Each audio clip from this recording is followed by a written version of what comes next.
Donc, on va faire un arbre des probabilités, d'accord? On va faire l'arbre des probabilités suivant. Donc, ici, on a un événement A et son contraire, l'événement B. À chaque embranchement, on a un événement et son contraire, toujours, c'est comme ça. Ici, on a P de A qui est égal à 0,3, on a P de B qui est inconnu, on a ici sur cette branche P de C sachant A, donc c'est la probabilité de l'événement C sachant que celle de l'événement A est réalisée. D'accord. On a ici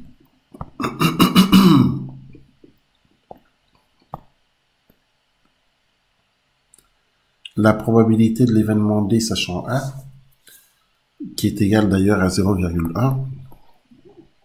C'est ce qui nous est donné. La probabilité de l'événement C sachant B qu'on va devoir trouver. On va d'ailleurs aussi devoir trouver la probabilité de l'événement C sachant A. Et ici, la probabilité de l'événement D sachant B, qui est égale à 0,8. D'accord. Donc, voici une situation de probabilité qui est représentée par un arbre des probabilités. Donc, nous, on va compléter cet arbre. D'accord. Donc, complétons cet arbre, d'accord, et donnons les probabilités suivantes.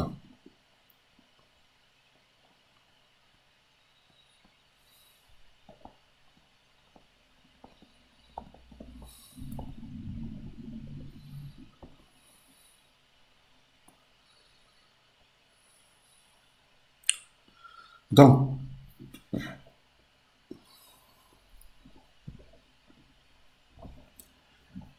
on veut calculer la probabilité. Alors, est-ce qu'on est d'accord que la probabilité de l'événement A est égale à 0,3?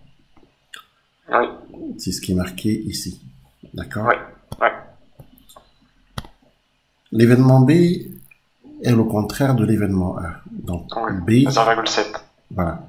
B est l'événement contraire à l'événement A. Donc, B est l'événement contraire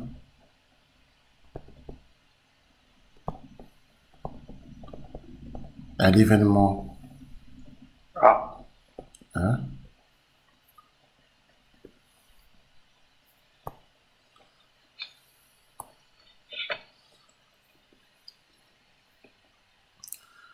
Donc, B est l'événement contraire à l'événement A.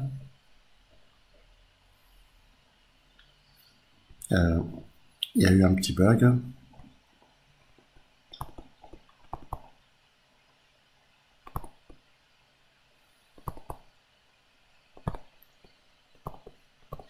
Donc, c'est ce qui nous permet de dire que la probabilité de l'événement B, bah, c'est 1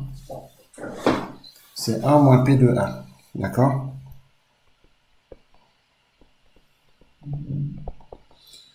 Donc, si on veut calculer la probabilité de l'événement B, c'est 1 moins P de A. Donc, P de A étant égal à 0,3, c'est donc 1 moins 0,3. Donc, P de B, probabilité de l'événement B, est égal à 0,7. Je rappelle que P de A et P de B ne sont pas des probabilités conditionnelles.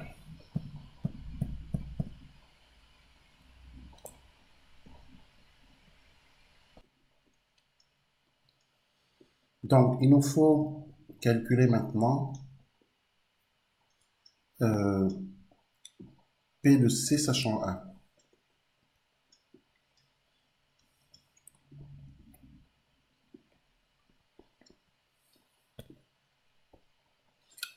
Je rappelle que P de C sachant A est une probabilité conditionnelle. La valeur de cette probabilité sera noté ici, sur cette branche. Et P de C, sachant A,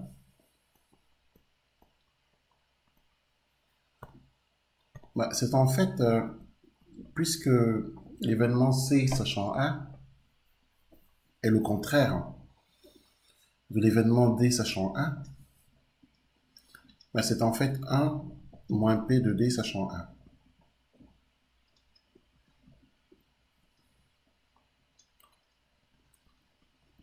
Donc P de C, sachant A est égal à 1 moins 0,1.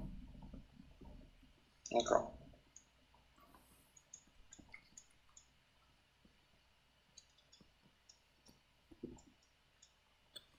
Ce qui est égal à 0,9. Est-ce que ça c'est compris? Oui.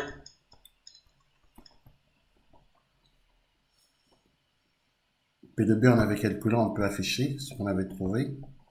0,7. Voilà. Il nous reste à trouver P de C, sachant B.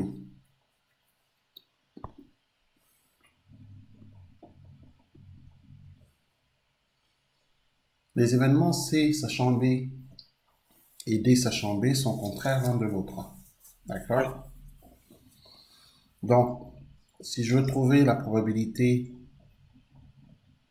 de l'événement B, sachant que B est de l'événement C, sachant que B est réalisé, eh bien, puisque C, sachant B et D, sachant B sont contraires l'un de l'autre, c'est 1 moins P de D, sachant B.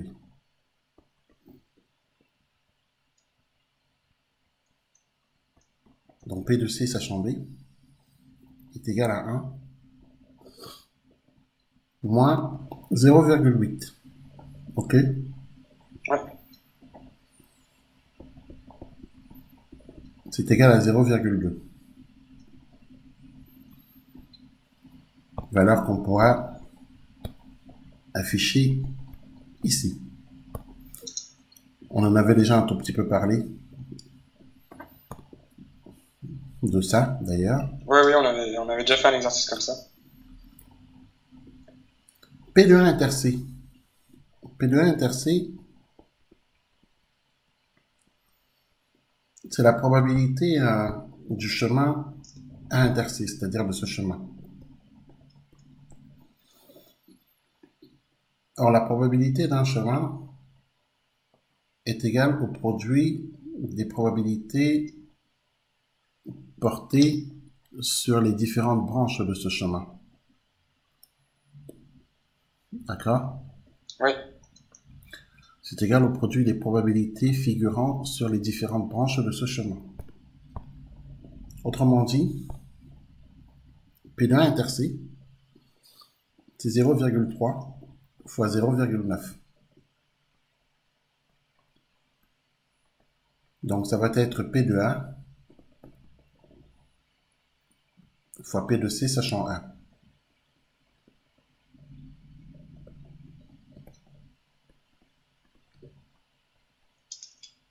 Donc P de 1 inter C est égal à 0,3 fois 0,9. Ce qui est égal Au 27. 0,27. OK? Oui.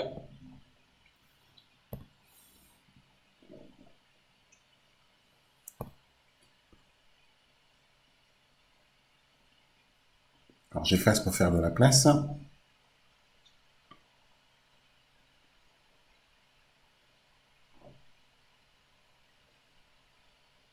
Ensuite, calculons la probabilité P de C. P de C, si C c'est partir à Cannes,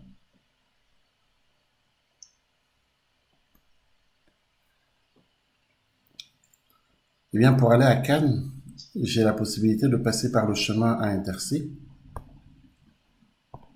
Je n'ai qu'une voiture. Ou alors je passerai pour aller à Cannes, donc pour aller à C, pour atteindre C, par le chemin B inter C.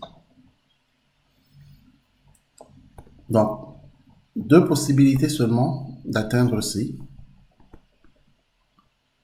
C'est le chemin A inter C ou le Ou B chemin inter C. B inter C. Sauf que le fait qu'on ait le choix des chemins,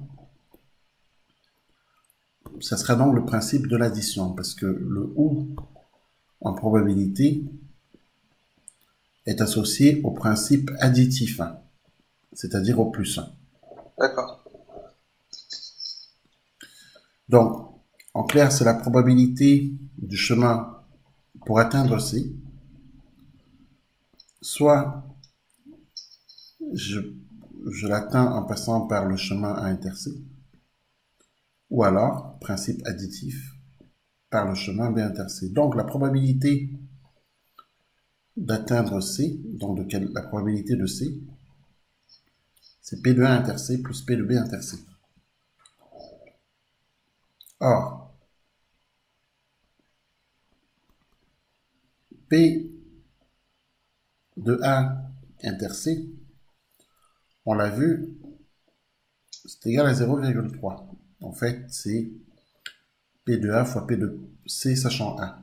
C'est la probabilité, c'est égal au produit des probabilités figurant sur les différentes branches du chemin A inter C. D'accord. Les différentes probabilités qui figurent,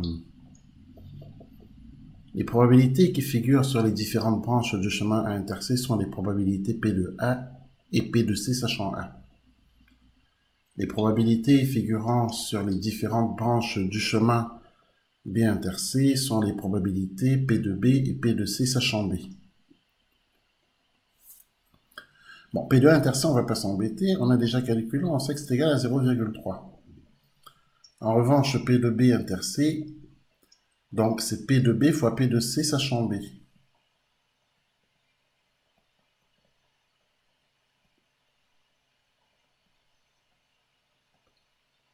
D'accord?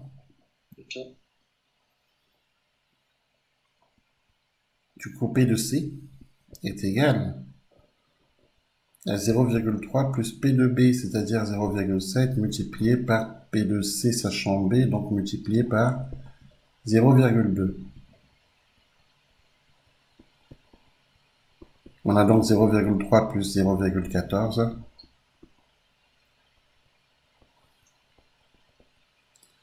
0,30 plus 0,14, 0,44, n'est-ce pas?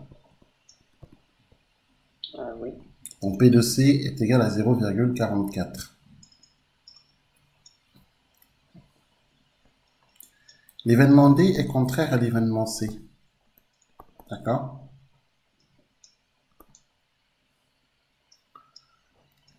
L'événement D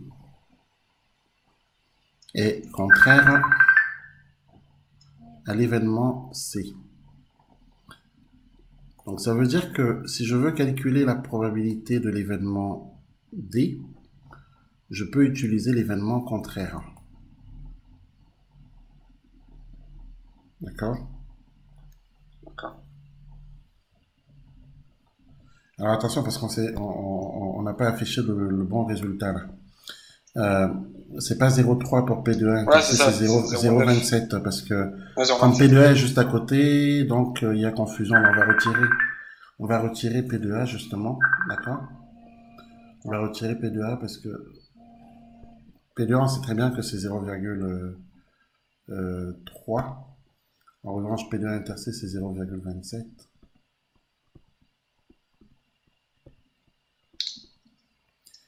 Et 0,27 plus 0,14, ça nous fait 0,41 du coup. Donc, je disais que l'événement D est l'événement contraire à l'événement C. Ouais. D'accord? D et C sont contraires l'un de l'autre. Ça, on va l'écrire. L'événement C ou l'événement D est contraire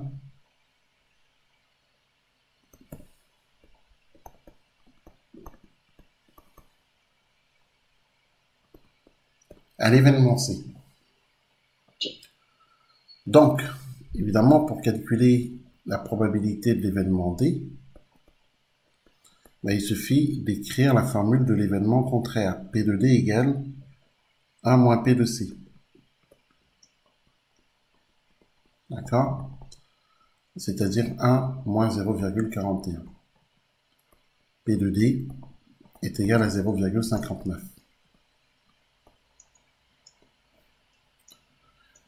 Mais, on pourrait aussi écrire, pour calculer P de D,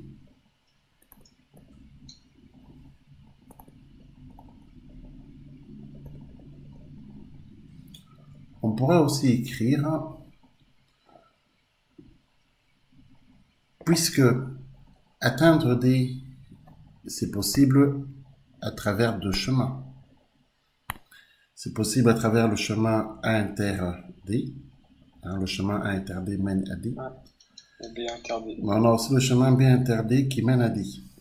Donc on a, si je prends ma voiture et que je veux aller à, par exemple,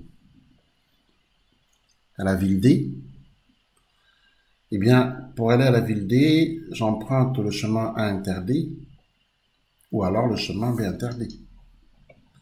Ça se trouve que le chemin A inter D, c'est une autoroute et que le chemin B inter D, c'est une nationale ou une départementale ou un mix des deux. D'accord. Bon, dans tous les cas, ce n'est pas le même chemin. Mais ma voiture, on est bien d'accord, ne peut pas se retrouver sur les deux chemins à la fois. Oui. Donc on a le choix, principe de l'addition. Donc on peut écrire que P de D,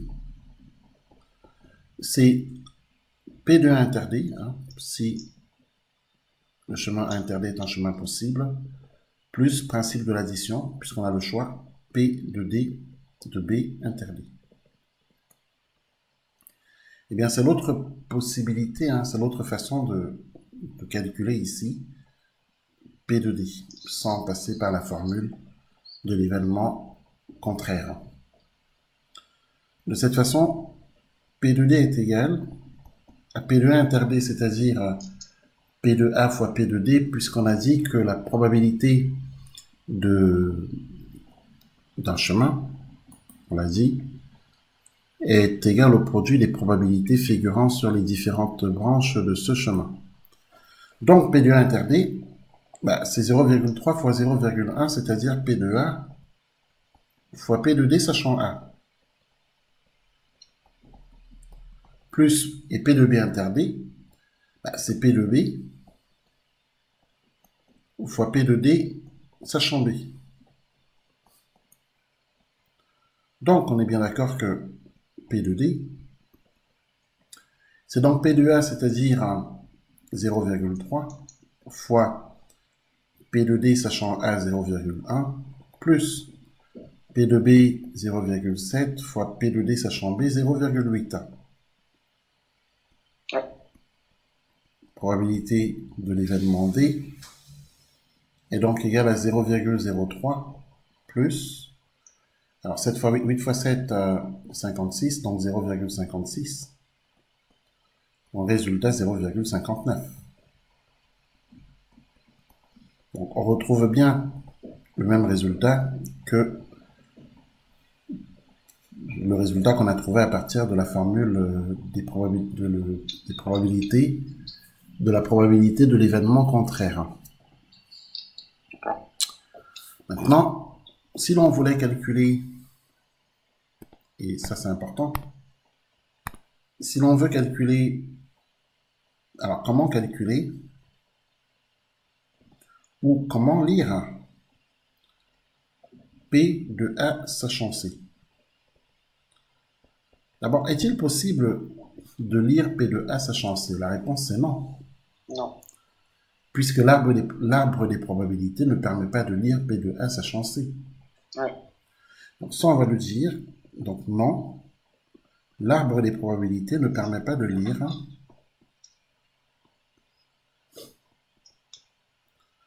donc l'arbre des probabilités conditionnelles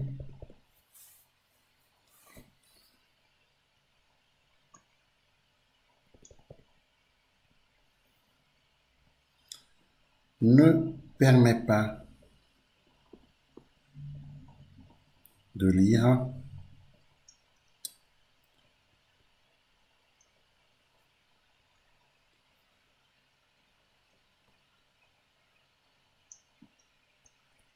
P de A sachant C.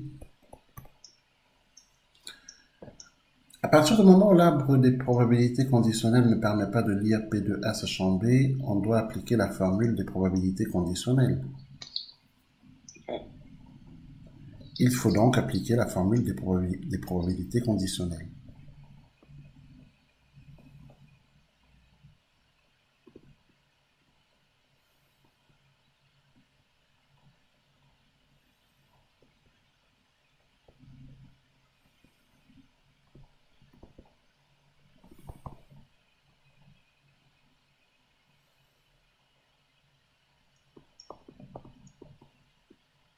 On a donc P